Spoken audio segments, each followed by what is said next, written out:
Bonjour à tous et soyez les bienvenus sur Cuisine Rapide. Aujourd'hui, je vais vous montrer comment j'ai réalisé ces petites tartes pommes avec une gelée de pommes acidulée. Vous allez voir, recette évidemment super facile. Alors si vous venez tout juste d'arriver sur la chaîne Cuisine Rapide et que vous n'êtes pas encore abonné, je vous invite à le faire en cliquant sur le petit bouton qui vous attend juste en bas de la vidéo, c'est marqué en rouge s'abonner.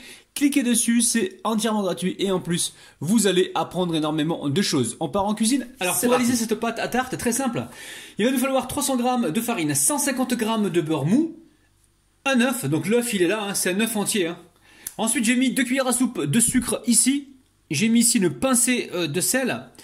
Et là on va récupérer quelques cuillères à soupe d'eau pour donc rassembler la pâte.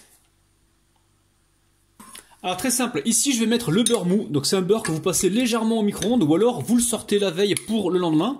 Il faut qu'il soit mou, hein, d'accord? Allez, on récupère la totalité du beurre. Hop là. Ok, on récupère tout ce qu'on peut. Ok, ensuite, ici j'ai de l'eau. Donc l'eau, je vais commencer avec 4 cuillères à soupe. 1, 2, 3 et 4. Je commence avec 4 cuillères à soupe et je vois ce que ça donne. Ok, donc là je vais battre à fond, enfin à fond, assez rapidement, pendant environ, allez, rapidement, dès que la boule est prête, on arrête. Alors au bout de 20 secondes, je viens tester la pâte pour voir ce que ça donne. Il faut qu'elle se forme donc en boule. Là, au toucher, m'a l'air encore un petit peu sèche. Je vais rajouter encore une cuillère à soupe d'eau. En fait, ça dépend de votre farine, pardon. Si elle absorbe ou pas plus d'eau ou pas. Tout dépend de, voilà, de sa capacité d'absorption. Là, j'ai rajouté encore une cuillère à soupe. On a 5 cuillères à soupe d'eau. Voilà, je mélange juste quelques secondes. Attention, il ne faut pas trop pétrir cette pâte, hein. Donc là, elle reste collée donc à la feuille. On appelle ça la feuille en fait. Hein, ce mélangeur, on appelle ça la feuille. Celle que j'utilise pour la brioche et le pain, c'est le crochet. Et là, j'ai utilisé donc la feuille. Donc là, il me semble que la pâte, elle se forme en boule. Donc c'est très bien. Donc là, il m'a fallu 5 cuillères à soupe d'eau, hein, d'accord? Et pour vous, peut-être qu'il va vous falloir plus ou moins. Donc là, je vais quand même m'en assurer parce qu'il reste un petit peu de matière sèche au fond. Alors...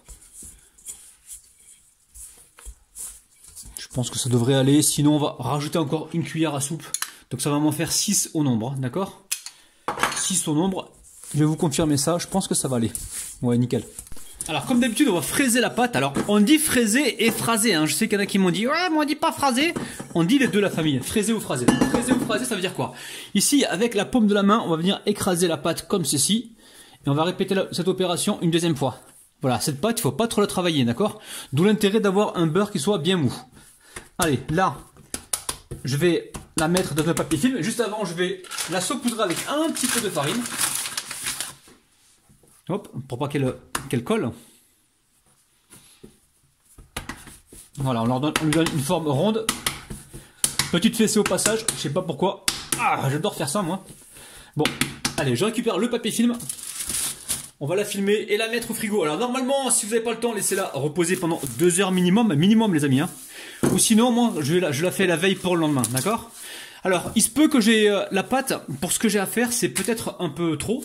Mais moi, je double toujours les quantités pour comment dire, pour en avoir au congélateur tout le temps à disposition. Ok? Donc là, pour l'instant, ça va au frigo. Je vais laisser reposer donc toute la nuit, les amis. Ciao, ciao! Alors, je sors ma pâte du frigo, là, ça fait une demi-heure qu'elle est sortie, hein. Hop là.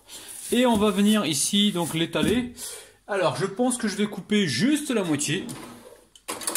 Je vais couper que la moitié, je sais pas, ouais, enfin, on va voir. Je vais commencer avec la moitié de la pâte.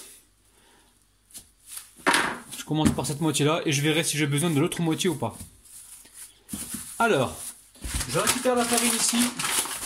Je viens saupoudrer sur le plan de travail et également sur la pâte. Allez, je récupère le rouleau. Et je viens comme ça étaler ma pâte. Donc c'est important de sortir votre pâte bien avant de la travailler de façon à ce qu'elle ne soit pas trop dure, hein, d'accord? Alors là, moi la technique que je vais utiliser pour éviter de perdre du temps, c'est de faire une bande comme ça et après de sortir tous les ronds. Ok? Je vais vous montrer. Comme ça on pourra récupérer plus de disques, hein. Alors, je récupère un récipient plus grand pour justement récupérer les bords, hein. Vous avez l'habitude maintenant. Hop là, je mets le disque, enfin le bol sur la pâte. Je viens de découper un rond. Hop là, je vais vous montrer rapidement et je vais continuer donc ainsi de suite. Et le restant de pâte, évidemment, on va le réétaler pour le retravailler. Ok? Là, vous voyez, alors hop là, vous voyez ce que je fais? Je dépose ma pâte dedans. Donc faites pas une pâte qui soit trop fine, hein. Juste ce qu'il faut, hein, ok? Et là, vous foncez votre fond de tarte. Très simple. Et juste à appuyer comme ça, à faire le tour, ok? Donc je vais répéter la même opération et on se retrouve donc juste après. Allez, je récupère l'excédent de pâte. Je reforme en boule. Et pareil, je vais réétaler.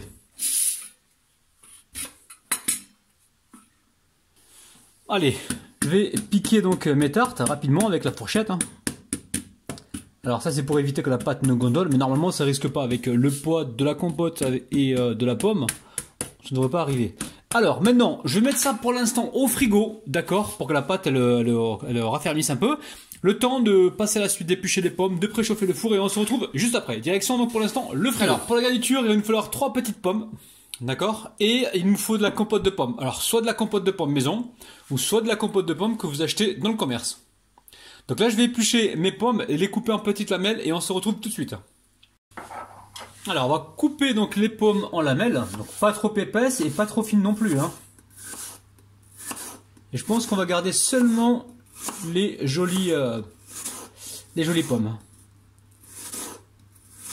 C'est-à-dire les entames et les chutes, on va peut-être pas les garder, on va les manger, je vais voir ce qu'on va faire. Ok? On se retrouve donc tout de suite. Allez, je vais vous en montrer un. Donc là je mets environ 2 cuillères à soupe de compote de pommes. Alors vous pouvez mettre de la crème pâtissière, hein, si vous voulez pas mettre de la compote de pommes, ou sinon vous mettez une autre compote, hein. Là pour une fois j'ai pas piqué les gourdes des enfants là, parce que la dernière fois j'avais piqué des gourdes des enfants, et vous avez de nombreux à me dire ah mais faut pas faire ça. Ok, donc là c'est très simple, je vais appuyer comme ceci, vous voyez, et je vais récupérer, voilà, je vais appuyer comme ça, je récupère sans faire trop bouger les pommes, et je viens les disposer directement comme ça. Ok, vous voyez à peu près, voilà. Et une fois que ça sera cuit, on va couler le gelé aux pommes. Et ça sera miraculeux, vous allez voir, c'est un truc de ouf. Donc là, je vais continuer ainsi de suite et on se retrouve. Alors là, le four, il est en train de préchauffer à 175 degrés. S'il y a besoin de baisser, je baisserai la température. D'accord? Et là, je pense qu'on est parti pour une cuisson qui peut être un peu plus longue, c'est-à-dire dans les 30 minutes. Mais il faudra surveiller, je vous dirai donc le temps exact juste après. Donc là, juste avant, je vais saupoudrer avec du sucre casson. J'en mets un petit peu, pas beaucoup, pour caraméliser. Là, je vous rappelle que la compote, elle est pas trop sucrée, hein. Donc si vous faites des compotes, les faites pas trop sucrées, hein. Allez, je mets ça sur une plaque, direction le four, on se retrouve juste après. Alors on voit que ça bouillonne encore un petit peu. Donc ça cuit pour moi 35 minutes à 170 degrés. J'ai baissé aussi légèrement à 165 quand j'ai vu que ça prenait trop de coloration au niveau de la pâte. D'accord? Donc au total 35 minutes je pense, ouais, 35-40 minutes, tout dépend de l'épaisseur de votre pâte également. Donc là pour l'instant on va laisser totalement refroidir. Et ensuite on va les démouler ou pas. Et non, je pense pas qu'on va les démouler tout de suite. On va y mettre donc notre gelée. Et j'espère qu'on aura un super beau résultat. A tout à l'heure. Oui, alors ce qu'on peut faire, c'est appuyer un petit peu comme ça. Voilà, pour aplatir un petit peu comment dire, les pommes. De façon à ce que quand on va mettre tout à l'heure la gelée, il n'y ait pas trop comment dire, de pommes bombées en fait. Vous voyez ce que je veux dire? Il faut que la gelée prenne toute la pomme. Donc là, tant que c'est chaud, on appuie comme ceci. Donc ça, faites-le, hein, d'accord? C'est assez important. Voilà, là aussi c'est pareil, on appuie un petit peu. Alors pour réaliser cette gelée de pommes, très simple, ici j'ai 200 g de jus de pomme, on peut mettre 200 ml, également 20 centilitres. Ici nous avons 60 g de sucre. Là j'ai 3 feuilles de gélatine, donc mes feuilles de gélatine, c'est des grosses feuilles qui font 3 g chacune, j'ai 9 g de gélatine. Vous pouvez mettre entre 6 et 9 g. Vous pouvez mettre 6 g, ça marchera aussi, hein. Ici, j'ai du jus de citron. Donc, vous allez voir, c'est super facile. Donc là, je prends le jus de citron. Ah, je mets l'équivalent d'une bonne cuillère à soupe. Et ensuite, je dépose le sucre. Il n'y a rien de plus facile, hein. Ensuite, je prends la cuillère en bois. Je viens mélanger. Et j'amène ça à chauffer donc sur le feu. Environ, il faut que ça boue environ 30 secondes. Pour être sûr que le sucre soit fondu, d'accord? Alors là, le sucre est fondu. Donc très simple après, hein. Très très simple. Je récupère les feuilles de gélatine et je viens les égoutter. On retire le maximum d'eau, ça on n'en a pas besoin. Attendez, vous retirez l'eau déjà. Vous pressez avec vos mains comme ceci. Vous enlevez un maximum d'eau, hein, c'est très important. Ah, il reste un bout de gélatine dedans. Ok, ça on n'en a pas besoin. On met ça directement à fondre dans la gelée, dans le jus de pomme. Alors après on peut le passer au tamis si on veut. Bon là il n'y a pas besoin, la gélatine elle est vraiment fondue. Je débarrasse ça dans un récipient et je vais laisser donc refroidir avant de les couler sur mes pommes. Alors très important pour cette opération, il ne faut pas que ce soit trop liquide parce que sinon ce qui va se passer, ce qui risque de se passer, c'est que si vous le coulez sur les pommes alors que c'est très liquide, ça risque de se barrer. Donc attendez que votre gelée refroidisse mais qu'elle commence légèrement à prendre. D'accord, je vais vous montrer. Donc là, ça peut durer 30 minutes. Après, tout dépend de la température de votre pièce. Mais je vais vous montrer la texture. Et après, on va pouvoir directement la verser sur nos tartes pommes. Franchement, cette recette, elle est de ouf. Alors là, j'ai fait un test ici. Ça me paraît bien. Donc j'ai mis mes tartes pommes au frigo le temps que la gelée refroidisse. Donc là, je vais vous montrer. La gelée est froide. Voilà, on voit qu'elle est un petit peu épaisse par rapport à tout à l'heure. Et on va couler ça directement sur nos tartes pommes.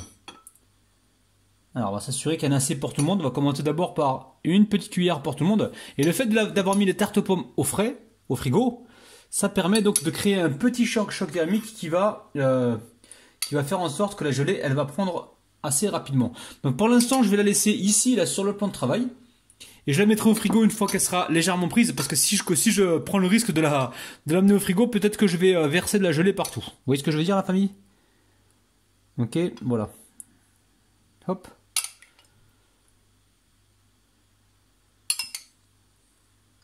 Alors si vous aimez les tartes aux pommes, dites-moi ça en commentaire. Si vous voulez voir d'autres recettes comme ça avec d'autres fruits, d'autres techniques, je me ferai un plaisir de vous le faire. Je suis à votre service, la famille. Pourquoi? Parce que je vous kiffe de ouf. J'espère que vous apprenez des choses. Ça c'est vraiment ma priorité. Faire en sorte que vous apprenez de nouvelles choses. Et encore une fois, ce qu'on fait, c'est pas des trucs professionnels. C'est voilà, c'est mon monde culinaire à moi un peu farfelu, qui sort de la planète Mars, mais ça plaît. Allez, je veux pas gâcher, donc je vais essayer de tout mettre. Hop, on va avoir une belle épaisseur. Hop là, je vais en rajouter là aussi. Allez, dès que c'est pris un petit peu, j'emmène ça au frais, d'accord? À tout à l'heure. Alors, on a laissé les tartes aux pommes donc au frigo. Regardez-moi ça, c'est magnifique. Vous avez vu la petite gelée de pommes dessus, légèrement acidulée. Voilà, ça se retire facilement. Regardez le dessous, les amis, c'est magnifique. Donc là, je vais tous les démouler. Ça se démoule, ça se démoule facilement parce qu'on a des moules de qualité, les amis. Donc ça, c'est important. Voilà, je vais continuer ainsi de suite et on se retrouve juste après. Bon, ça y est, je vous ai mis ça sur une assiette. J'espère que ça vous plaît. N'hésitez pas, refaites la recette. N'oubliez pas le petit pouce vers le haut, très important. Prenez 2 secondes. Vous avez un petit bouton juste en bas de la vidéo. C'est marqué pouce bleu, c'est marqué like. Vous pouvez également vous abonner. C'est toujours en bas de la vidéo. Il y a un petit bouton rouge. Et vous pouvez également partager la vidéo. C'est entièrement gratuit, les amis, évidemment. Et ça va vraiment aider d'autres personnes à pouvoir réaliser cette recette. En tout cas, pour ce confinement, je vous souhaite bon courage. Prenez soin de vous, pâtissez, cuisinez, faites-vous plaisir. Et nous, on se retrouve soit demain à 9 h, soit après-demain à 9 h. Bisous, je vous aime, bye bye.